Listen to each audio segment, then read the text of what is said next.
இங்க ஒரு house wife அவங்க குடும்பத்த சப்போர்ட் பண்ணணுங்கிறதுக்காக கடன் வாங்கி ஒரு சூப்பர் மார்க்கெட் பிசினஸ ஆரம்பிக்கிறாங்க. அந்த பிசினஸ் நல்லாவும் போயிட்டு இருக்கு.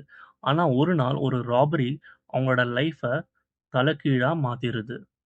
அந்த ராபரினால அவங்க கஷ்டப்பட்டு ஆரம்பிச்ச அவங்களோட பிசினஸ அவங்க ஷட் டவுன் பண்ற நிலைமைக்கு போயிடுறாங்க.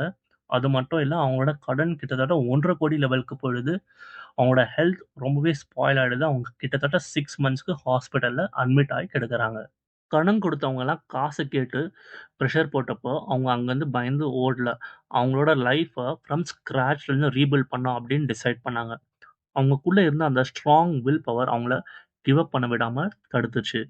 அவங்க கிட்ட இருந்த கொஞ்ச நெஞ்ச காச வச்சு, திரிசூர் ரயில்வே ஸ்டேஷன்ல சின்னதா ஒரு பொட்டி கடையில ஸ்டார்ட் பண்றாங்க. பனானா சிப்ஸ விக்க ஆரம்பிக்கிறாங்க. டேஸ்ட் நல்லா இருக்கிறனால, நெறைய கஸ்டமர்ஸ் அத வந்து வாங்கி சாப்பிட ஆரம்பிக்கிறாங்க. அவங்களோட பிசினஸ் பயங்கரமா குரோ ஆக ஆரம்பிக்குது.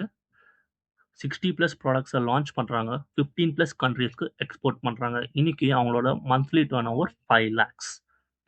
இப்படி லைஃப்ல பல ஸ்ட்ரகிள்ஸ தைரியமா, போல்டா ஃபேஸ் பண்ணி, ஒரு சக்சஸ்ஃபுல் பிசினஸ் வுமனா மாறி நிக்கிறவங்க தான் டாக்டர் இளவரசி ஜெயகாந்த்.